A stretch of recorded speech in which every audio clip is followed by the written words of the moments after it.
अगर हम इतिहास के पन्नों को पलटकर देखें तो हमें कई बड़े बड़े साम्राज्यों का उदय और पतन नजर आता है ना? लेकिन सोचिए, पिछली एक सदी से एक ऐसा नाम है जो दुनिया पर लगातार छाया हुआ है, और वो है संयुक्त राज्य अमेरिका। आप किसी भी पैमाने पर देख लीजिए, चाहे वो अर्थव्यवस्था हो, सैन्य शक्ति हो या फिर कल्चरल इन्फ्लुएंस, अमेरिका हर जगह एक बेजोड़ सुपर पावर के तौर पर खड़ा है। तो सवाल ये उठता है कि आखिर ये हुआ कैसे? एक देश जो कुछ 100 साल पहले सिर्फ एक कॉलोनी था, वो आज दुनिया का सबसे बड़ा लीडर कैसे बन गया? ये अपने आप में एक बहुत बड़ी पहेली है। तो चलिए आज इसी असाधारण सफर को परत दर परत समझने की कोशिश करते हैं। अब जरा इस चार्ट पर नजर डालिए। ये ग्लोबल इकोनॉमी की पूरी कहानी को दिखाता है। देखिए, 1800 के दौर में दुनिया की अर्थव्यवस्था पर भारत और चीन जैसी पुरानी सभ्यताओं का दबदबा था। अमेरिका तो कहीं छोटी सी जगह पर था, लेकिन फिर कुछ ऐसा हुआ कि पूरा समीकरण ही पलट गया। 1900 के बाद से अमेरिका ने ऐसी जबरदस्त आर्थिक छलांग लगाई कि सब पीछे छूट गए। तो आखिर वो कौन सी वजह थी जिनके कारण ये इतना बड़ा बदलाव आया? इस पूरी कहानी को ठीक से समझने के लिए हमने इसे 6 हिस्सों में बांटा है। हम अमेरिका के बनने से लेकर आज उसकी चुनौतियों तक हर पहलू पर बात करेंगे। तो शुरुआत करते हैं बिल्कुल शुरू से, पहले अध्याय से, जब अमेरिका का जन्म हुआ। देखिए, कहानी शुरू होती है 1492 में, जब कोलंबस यहां पहुंचा। इसके बाद पूरा नॉर्थ अमेरिका यूरोप की बड़ी बड़ी ताकतों के लिए एक कॉलोनी बनकर रह गया। लेकिन फिर आया साल 1776, जब 13 कॉलोनीज ने मिलकर स्वतंत्रता का ऐलान कर दिया। ये सिर्फ ब्रिटिश राज से आजादी नहीं थी, बल्कि ये एक नए तरह के देश की नींव थी। एक ऐसा देश जो डेमोक्रेसी और इंडिविजुअल फ्रीडम के आइडिया पर बना था। तो देश तो बन गया। अब आते हैं दूसरे पड़ाव पर कि ये नया नवेला देश एक महाद्वीपीय ताकत, एक कॉन्टिनेंटल जायंट कैसे बना। ये एक बहुत ही इंटरेस्टिंग पॉइंट है। सोचिए, एक तरफ यूरोप में बड़े बड़े साम्राज्य फैल रहे थे और दूसरी तरफ अमेरिका एक बिल्कुल अलग, एक डेमोक्रेटिक ऑप्शन दे रहा था। और इसी आइडिया ने काम किया। फ्लोरिडा, ओहायो और टेक्सास जैसे इलाकों ने देखा कि किसी यूरोपीय ताकत की गुलामी करने से तो अच्छा है कि वो इस नए संघ का हिस्सा बन जाएं, और उन्होंने यही चुना। हाँ, लेकिन कहानी का सिर्फ एक पहलू ये नहीं है। अमेरिका का विस्तार हमेशा स्वैच्छिक नहीं था। उसने अपनी ताकत का भी इस्तेमाल किया। जैसे 1867 में रूस से अलास्का खरीद लिया और 1898 में हवाई पर तो बाकायदा कब्जा ही कर लिया। प्यूर्टो रिको, गुआम और फिलीपींस का किस्सा भी यही बताता है कि जब अपने हितों की बात आई तो अमेरिका ने भी एक साम्राज्यवादी ताकत की तरह ही काम किया।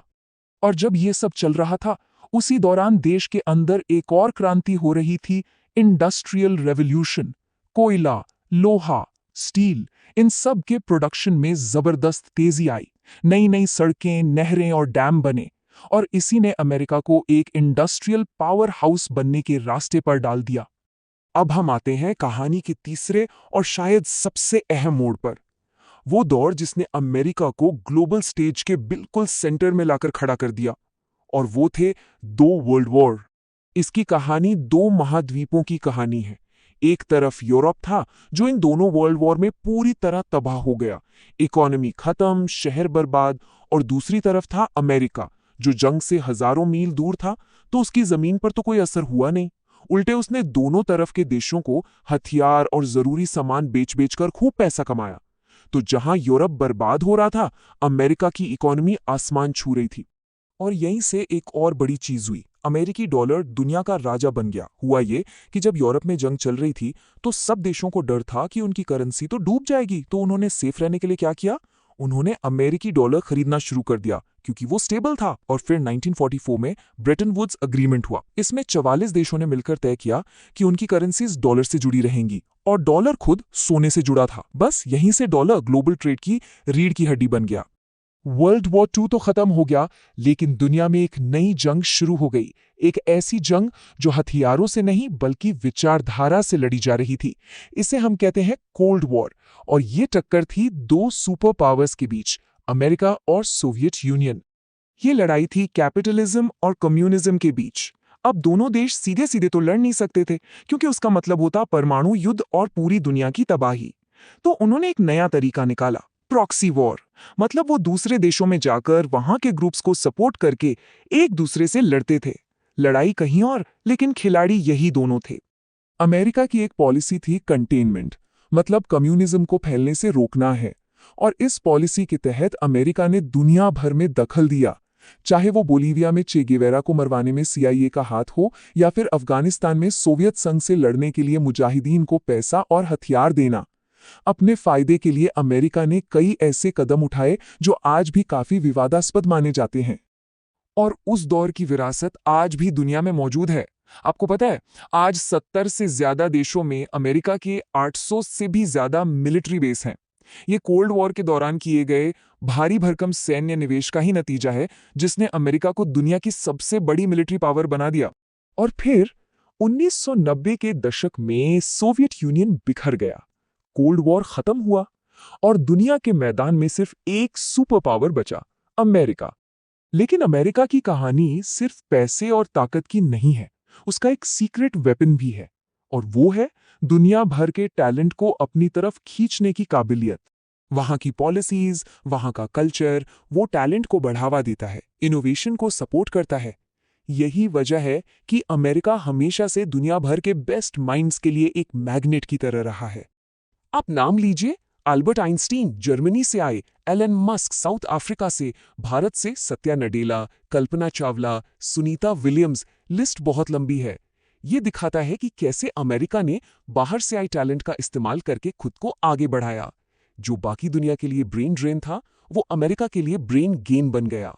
लेकिन इस पूरी चकाचौंध के पीछे एक और सच्चाई है, एक ऐसी कहानी जो हमें सुपर पावर के अंदर के विरोधाभास को दिखाती है। मतलब बाहर से तो बहुत शक्तिशाली, लेकिन घर के अंदर कई बड़ी बड़ी चुनौतियां, जैसे कि वेल्थ इनइक्वालिटी, यानी अमीर और गरीब के बीच की खाई।